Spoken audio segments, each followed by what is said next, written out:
All right, crazy week. You're Lieutenant Governor now, Tony. Larry became the governor on Saturday. Just walk me through sort of what this week has looked like, a little bit of what the transition has looked like for both you, the conversations that took place.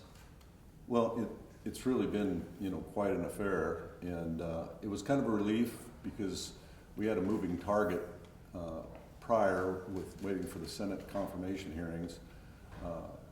It worked out pretty well in the end because last Friday, we were pretty sure that it was going to happen over the weekend. So it enabled my team to make a plan for this week, what was going to happen on Monday when I would take the oath, Tuesday giving the joint address, Wednesday naming my appointment, and Thursday getting across the finish line. So I'm ecstatic that our plan worked perfectly this week. It was just like clockwork.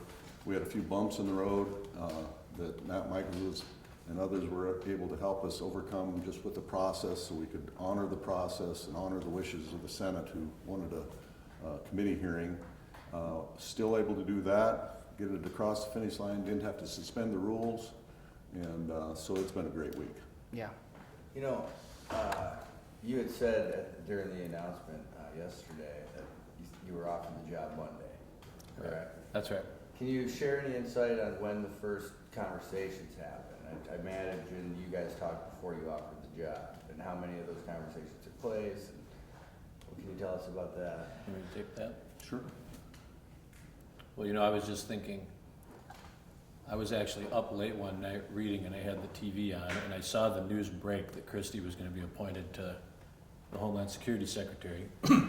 Remember that news came out at like 12:15. Yes, and we I'm know. sure you guys remember that. And I immediately called Matt McCauley and woke him up because I thought he would want to know that. And then he called me. And then Matt called you, yeah, I Yes. suppose.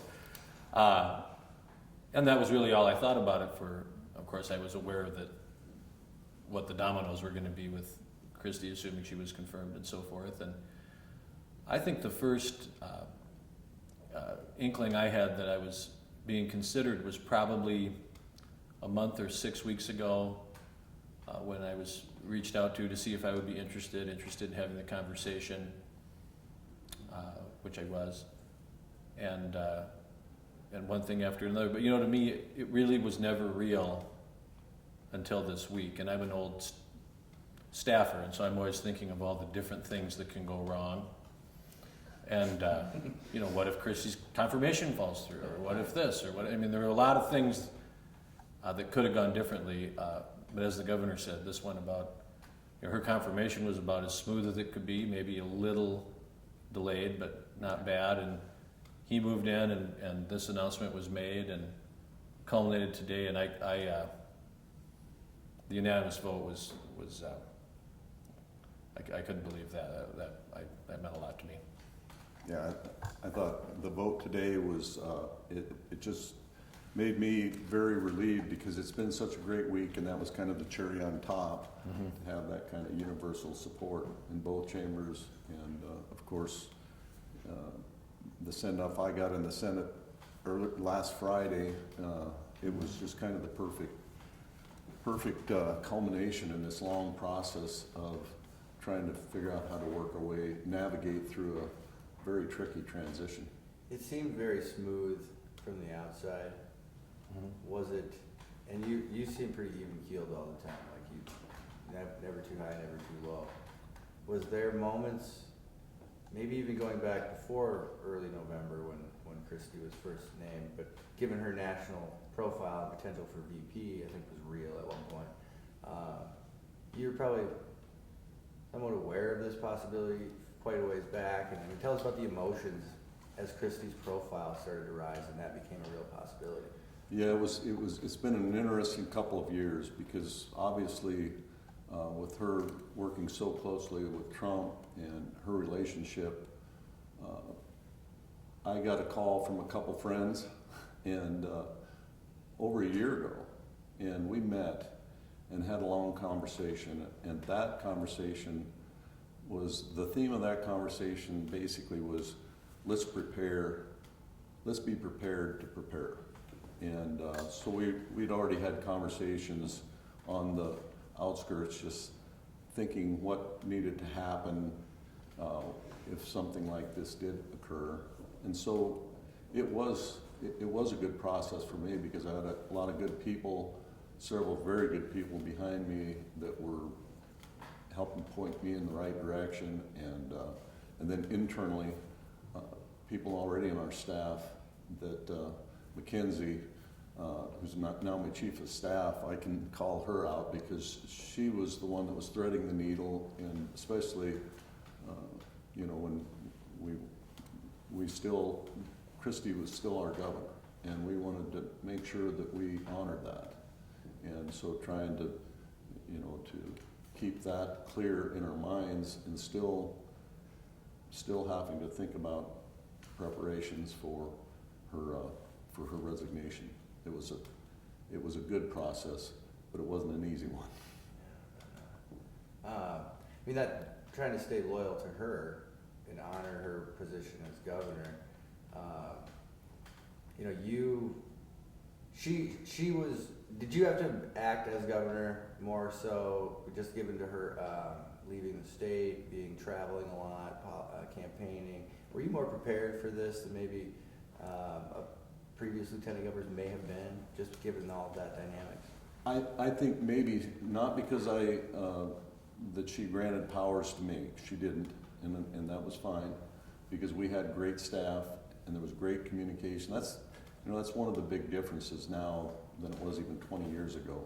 All the ability to communicate so well with somebody like Christie. Otherwise, it would have been really difficult. So we still function very well that way.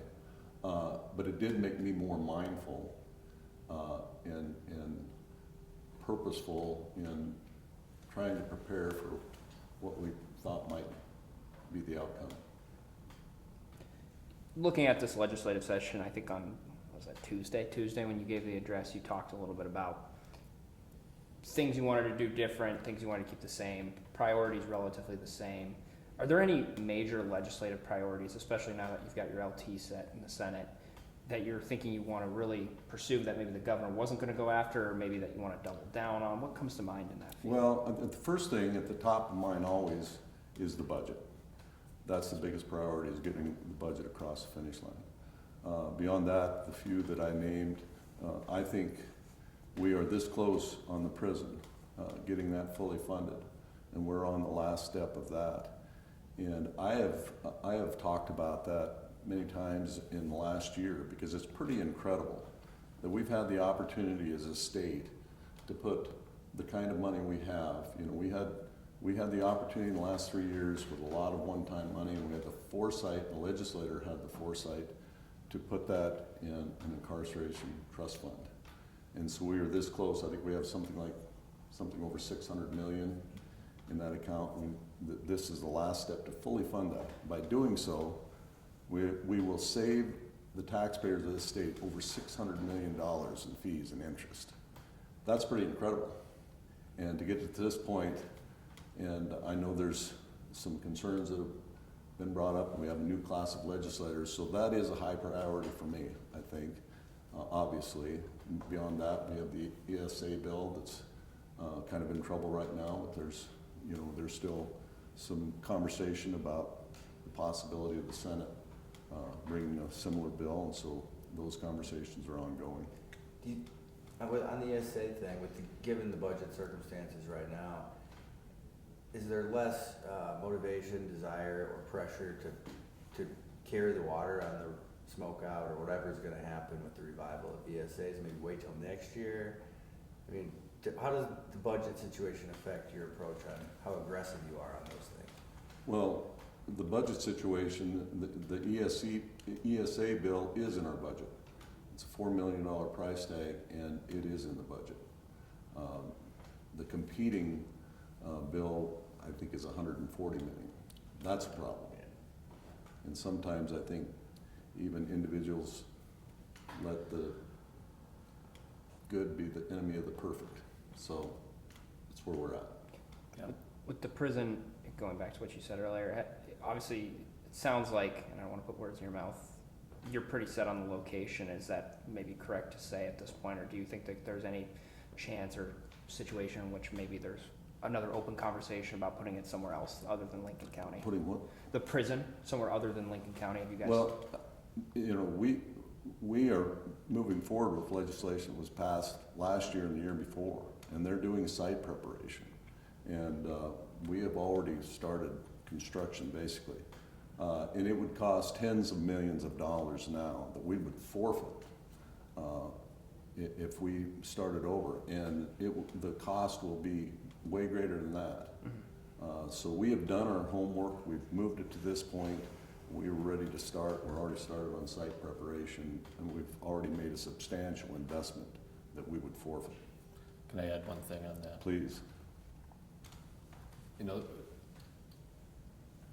it was very wise on Governor Noem's part, and it was I think, an opportunity for South Dakota like we've never had to accumulate that amount of money in cash for this purpose. I mean, the idea that the penitentiary would have to be replaced is not a new idea. I think if you ask Governor Dugard, he knew that probably something needed to be done, but never had a way to pay for it. And I don't think in the history of South Dakota we've ever had the ability to accumulate the amount of money that we have for this purpose. And it might be another 140 years before we can ever do it again. It seems to me that the stars aligned, and Governor Noem was very smart to emphasize saving those dollars for this purpose, and we have this fund of money and the need. And if we don't go forward with it, I don't know what the next step is, but what I do know is that money needs to stay in that fund so we can deal with this problem. One more thing, because it's been in my time as her lieutenant governor, the last several years we've had tons of one-time dollars coming in, and a lot of states. I remember back in Obama's day, the one-time dollars were coming in. A lot of states used that one-time money and created ongoing programs. South Dakota, since my time in the legislature, especially in governor's time, we have used one-time dollars to create ongoing savings. And that's the case with this. We're using the one-time dollars, investing them to build the prisons that we knew that we needed to build, and that represents $600 million in savings into the future. That's the way states should be run fiscally. We have time for two more. Dave Ramsey would approve. So the theme of 2024, a lot of headlines around state scandal, allegations of former state employees. Jackley seems to be kind of busy right now.